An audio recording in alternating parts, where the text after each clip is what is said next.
Well, he's a cutie pie. I might put him in Potomac. Okay, yes. Yeah, he can come right on to Potomac.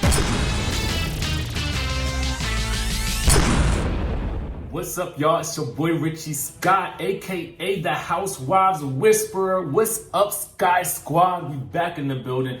I want to thank you guys so much for tuning into this channel. Listen, if you haven't done so, make sure you guys hit that subscribe button down below. Hit that notification bell button so that you can be clued into new content right as it drops right here on this here channel, okay? We got a lot of news for you guys today. We've got a little bit of a sneak peek preview at what's going to happen in the next episode of The Real Housewives of Atlanta, season 12, okay? The next episode will not come on until February 9th because we are missing another week because of the Super Bowl, okay? So just hold on to your wigs and just give us a little bit longer and we'll have more Housewives coming right at you, okay? But we got to talk about what's going to happen in that episode. We got a little bit more of a rundown on what the episode is titled and all that, so stay tuned, okay? We're going to be talking about this Tanya Kenya beef and why I feel like Kenya is maybe picking on Tanya, okay? Then we're going to be talking about Miss Katie Rost from Real Housewives of Potomac. She is back in the news. You guys know that we did talk to Miss Katie Rost back a couple of months ago to get exclusive information on what happened to her in season 4 of the Real Housewives of Potomac. But now she's back making headlines because she is actually defending Russell Simmons. So I'm going to give you the tea on that. And then there's one other topic that I want to touch on. It does not relate to Real Housewives, but it is something that is kind of irking me. And we're going to be talking about what Terry Crews had to say about, not supporting Gabrielle Union. And I'm going to break that down for you and tell you guys why I think it matters and why it's important that we discuss it here on this channel. With that being said, let's go ahead and dive right on up in it, okay? Let's dive right up on in it. So first things first.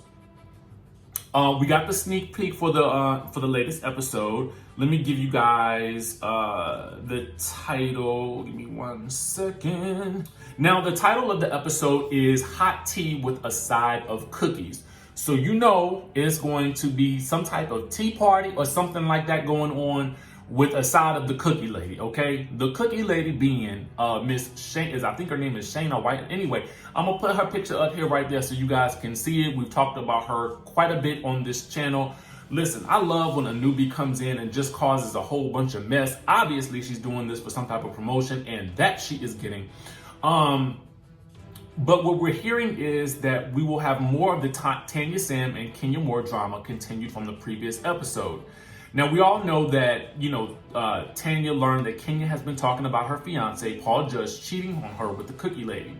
Now, at that point, Tanya pretty much weakly shaded Kenya by, pulling out the wig that she left in Canada, in Toronto, during their cash trip. Again, it's weak shade because, listen, who doesn't wear wigs? I mean, at this point in time, like everybody wearing a wig, okay? Everybody wearing a wig. Anyway, now in the upcoming episode, apparently what we're going to be seeing is Cynthia Bailey trying to resolve the tension between Kenya and Tanya by bringing them together. Now, based on the sneak peek clip, it's safe to assume that the tension between these two ladies won't be ending anytime soon. Now, the clip shows Kenya tagging along with the infamous cookie lady herself to meet with Tanya, arranged by Cynthia.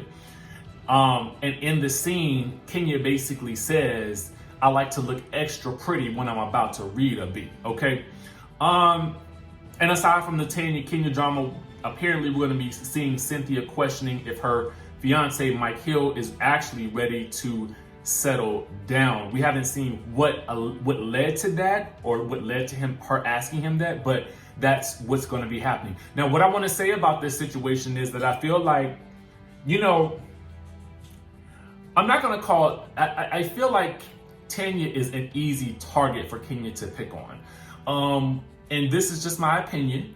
I think that regardless of whether or not she actually said whether this man was cheating on Tanya or not, she brought it to the group. And then I have to say this also too. I'm still blaming, I'm here for Cynthia telling Tanya exactly what was the tea, okay? I'm here for that. But I wasn't here for Kandi saying that she only talks about something that happens on camera. Here's the problem with that.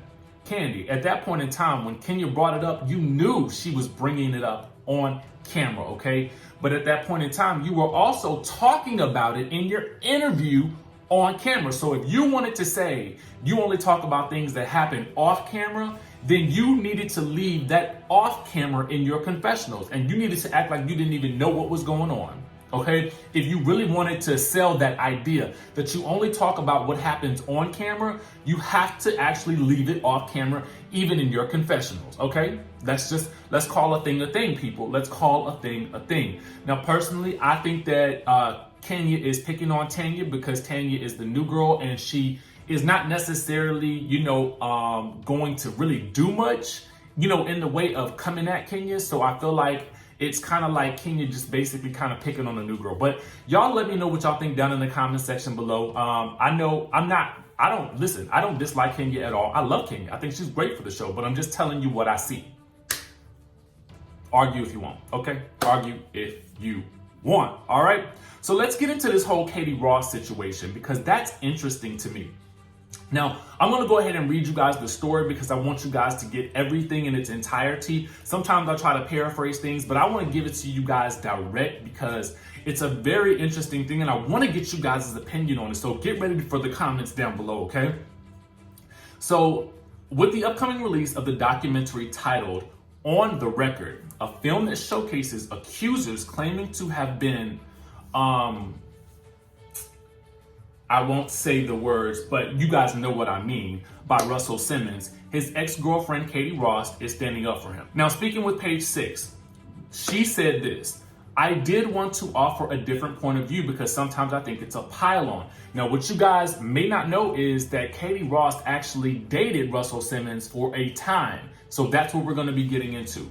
Now, going into detail about her relationship with him, she said that she remained close friends with him, who is 62, until he and Kimora Simmons divorced in 2009.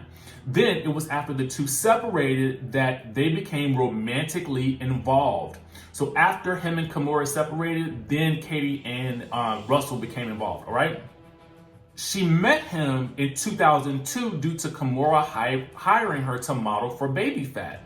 She never pursued a relationship because of his relationship with Kimora. She said this: he was really sweet and very nice, but I was more focused on Kimora. This is what Katie is saying about the relationship and how it started. Now, prior to their friendship, she was warned by other models that Russell had a reputation throughout the agency. Now, despite those claims, the two began seeing each other with no strings attached for the beginning of their relationship. She says this: we took a few vacations together and spent some time getting to know each other a little bit more. It was not exclusive. He had other girlfriends. So then she was offered a position at Global Grind, which is a hip hop publication that was ran by Russell Simmons. Ultimately, she was able to find work as well as a sexual relationship with Russell, which lasted about 6 months. She said, well, apparently things took a turn when she caught him with Sports Illustrated Model of the Year at the time, Julie Henderson. She was like, oh, this is not gonna work. I just really didn't see myself with someone this old, and he was still a playboy and a player. So then they separated, but they remained good friends, keeping in contact a couple of times throughout the year. Now, fast forward to 2016. She was going through a divorce and a custody battle with her then husband, James Orsini, who she accused of abuse. Now, he's denied those claims. She reached out to Russell for support, and he insisted that she share her story with the public. She said this: when I was going through all of that crap and all of that pain with coming forward as a survivor, Russell so strongly said to me, Katie, you need to write about these things. You have to tell everyone what happened with this pain of your life, she recalled. She said this: he was such a strong voice that it sort of took my breath away, reading that he might go down in flames. Now, as time would go on, several women would come on to accuse Simmons of all of the accusations that we are all aware of, alleging that these things happened in the 80s. Now, one accuser even claimed that he forced himself on her in 2016. However, that case was thrown out by a judge, according to Page 6. Now, Katie stated that Russell called her to ensure that he never did anything to harm her or that she felt was inappropriate during the time that they spent together. She said this: it seemed like he wanted to understand, and I think he still does. I guess that's something that struck me as very different than all of these other men who are going through this stuff. Now, she insisted that she never felt like, he took advantage of her. And he responded, I feel like you're giving me a pass. I'm not the greatest guy. I haven't done something right. And I'm really trying to figure out who I really am. Then she continued with saying this: if you're an overly sexual person or someone who comes on to people, I don't think that means you're a predator. I just wanted to say that I never felt that way about him. I did always feel like he was a womanizer, that he was someone who was going to come on to women, let you know that he wanted you, but there was never any aggression or even using like a power position type of thing over at least me for my situation. So On the Record will premiere at Sundance Festival on Saturday. So Katie Rost is basically coming out in support of Russell Simmons. I want to know what you guys think about this. I mean, obviously people are, innocent until proven guilty in this country. But I want to know, with all of the talk about these allegations, what do you think about this? And what do you think about her coming out to support him? Obviously, she's talking about her experience with him, and everybody's experience with a person can be very different, essentially based on how you end the relationship. One person's hero can be another person's villain. But what I want to know is, what do you think about this whole situation with Russell Simmons? And, because he was involved with a former housewife, we had to talk about it right here on this show. Now, the last thing that I want to discuss with you guys is this situation with Terry Crews and Gabrielle Union. And I talked about this on this channel before, with her getting fired over at America's Got Talent. And she called him out for not supporting her during this whole experience. Now, he has stated that America's Got Talent has been one of the greatest experiences of his life and has denied seeing any issues of racial discrimination such as the ones that she encountered. Now, she hopped on Twitter to accuse him of lying. Now, he says this in retaliation: there is only one woman on earth I have to please. Her name is Rebecca. Not my mother, my sister, my daughters, or co-workers. I will let their husbands, boyfriends, partners take care of them. Rebecca gives me wings. So this is something that he tweeted out. So a lot of people feel like this is not him being loyal to, another black female. You know what I'm saying? Because he himself is a black man. And I kind of think that there's a way that you can be a supportive person, but also keep your job. Because obviously this man wants to keep his job. I'm sure he's being paid a hefty paycheck. This show is always popping, you know what I'm saying? And he probably has a very long contract, and he might have even been encouraged to speak out on behalf of the show in the wake of all of these allegations in order to discredit her. But my problem with him is that in coming out in the way that he has, and granted, again, his experience is his experience, and nobody can fault him for wanting to secure his own paycheck. But what I will say is this: for me, if I witness this happening to a colleague, I'm not going to comment on it at all. If I don't want to involve myself, I'm just not going to comment on it at all. You don't understand what I'm saying? But to come out in the way that he has been coming out, and to kind of come at her as passive aggressively as that was, I kind of feel like it's undermining the work that she is trying to do to fight an injustice. And to me, that's just very sad. You know what I'm saying? I don't respect his decision to go about it that way. And I also don't like the fact that he says there's only one woman on earth I have to please. Listen, this isn't about pleasing a woman. This is really about standing up for what's right and what's wrong. One has nothing to do with the other. If your experience has been great, leave it at that, okay? Leave it at that, but don't undermine what she is going through or what she's doing with regards to the same type of job. Like, that's her experience. So if that's her experience, let her speak out about it without you coming in to sort of discredit what she's saying. But you guys let me know what you think about this situation down in the comment section below. I will definitely be interested to hear what you have to say about it. Thank you guys so much for tuning into the channel. Hit that subscribe button, hit that notification bell button, smash that like button, and I will see you guys in the next video.